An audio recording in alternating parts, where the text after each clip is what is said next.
Brothers Without Tomorrow. Their stories always ends with a happy ending, but always makes us cry at the very end. Like, oh my god. I am sobbing so hard for this chapter. But I want to keep telling myself that in order for me to finish this podcast, I need to totally stop crying. Before we get started though, I just want to remind our viewers that if you like seeing more yaoi content and would like to support this channel, please don't forget to smash that like button.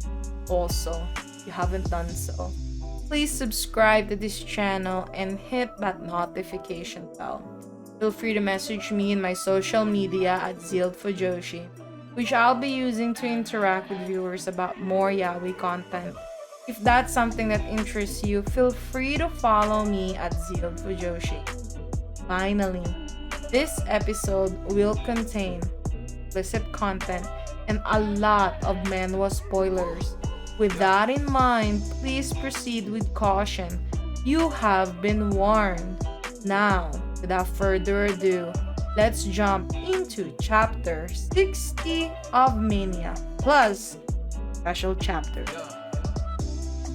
I just want to point out that the fact that the new names that these two chose to go by after their hiding were the things that reminded them of the other. So freaking beautiful. HA-NEUL, which is sky, and BADA, which is ocean. Like, I don't even know which freaking emotion to feel at chapter 6, but Brothers Without Tomorrow, you can't freaking do this to me every single time you guys end your series, because I just can't. I don't know how to move on from your chapters, to be honest. I mean, from your series. Like, all of your work is always like this.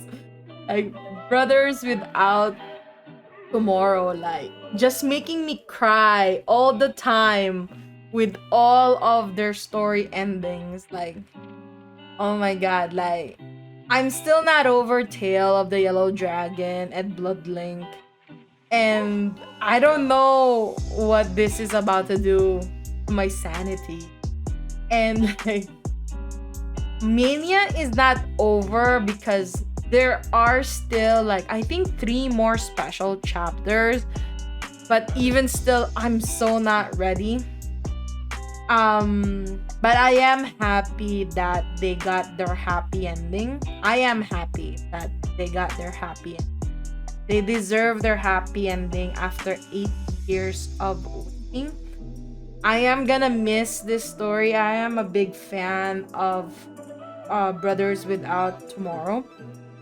And like, I'm I feel like I should step down from the heavy drama for a little bit and go read some lightheaded manga after reading the ending of this series. Then again, this is another masterpiece from Brothers Without a Tomorrow. Thank you for creating this wonderful story. I just also want to point out that at the ending of this series, the lady that we see, this is Seo Yeonjin's wife, or ex-wife to be exact. She really is a really good person. And I have so much respect for this lady because she helped him out even after everything that happened between them. Like, total respect for this woman. And in case you were confused, the letter that she got at the ending of chapter 60, that is from her ex-husband and her ex-husband's boyfriend, which is Mun-hyeok and Sojin, right? Telling her that after 8 years of being apart and hiding, they are finally together and they are living happily together.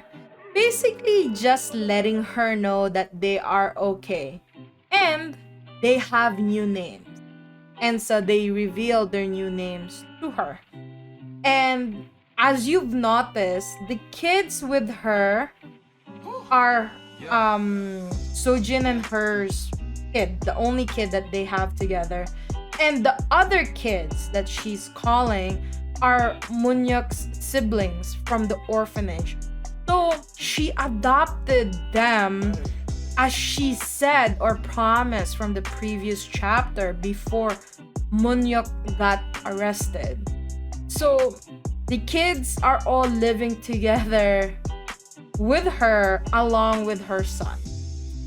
And that really is something to tell about this woman. Like, she really is amazing. I kind of I kind of want to see a story about the son, because there was kind of like a foreshadowing that he wants to be more, or he wants to be happier than his dad. So I kind of want to see what he meant by that. Maybe in the special chapters, but I've seen the special chapters, and so far I haven't seen him in any of them, unless I missed a special chapter, or maybe there is a series specially dedicated for him, but I don't think so, because like Blood Link, it was they had a second season just for the kids story.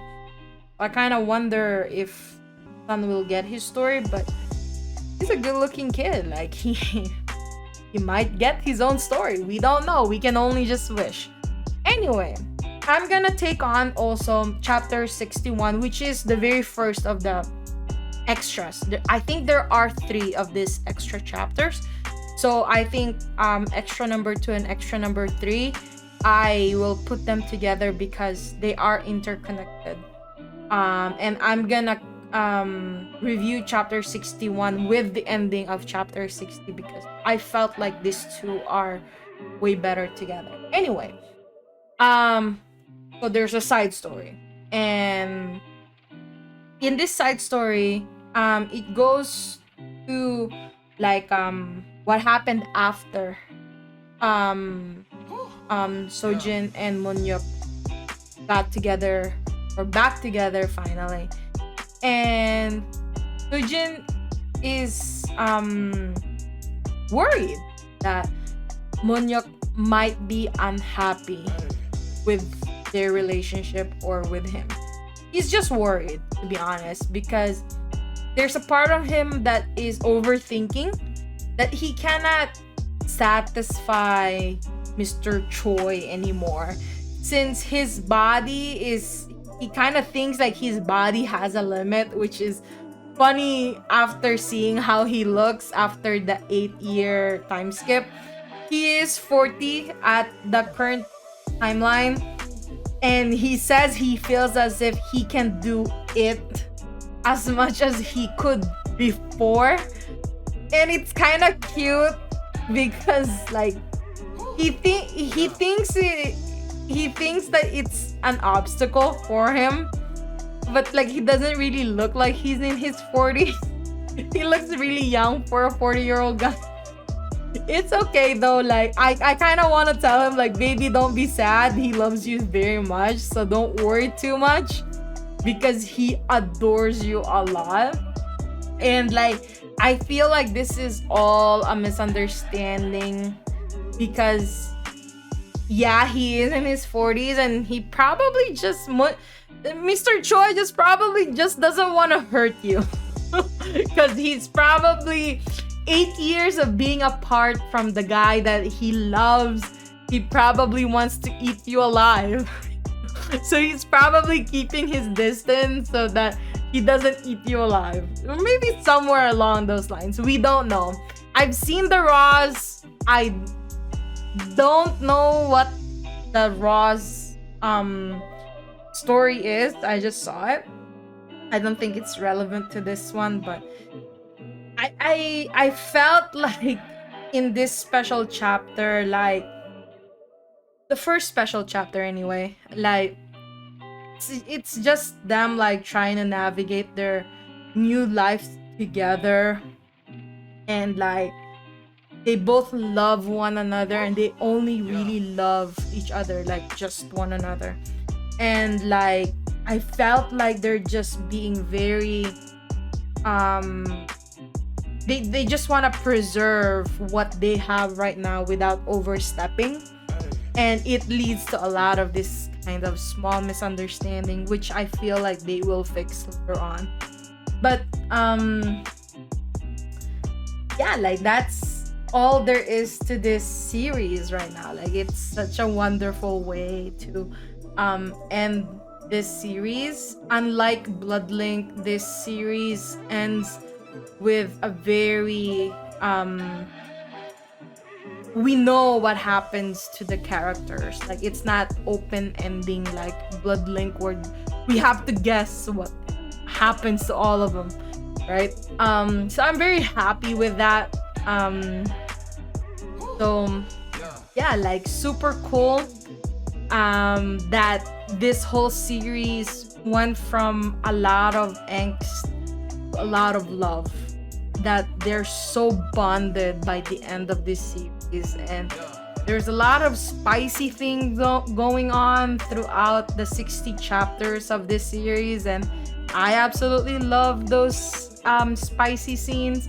But I also love how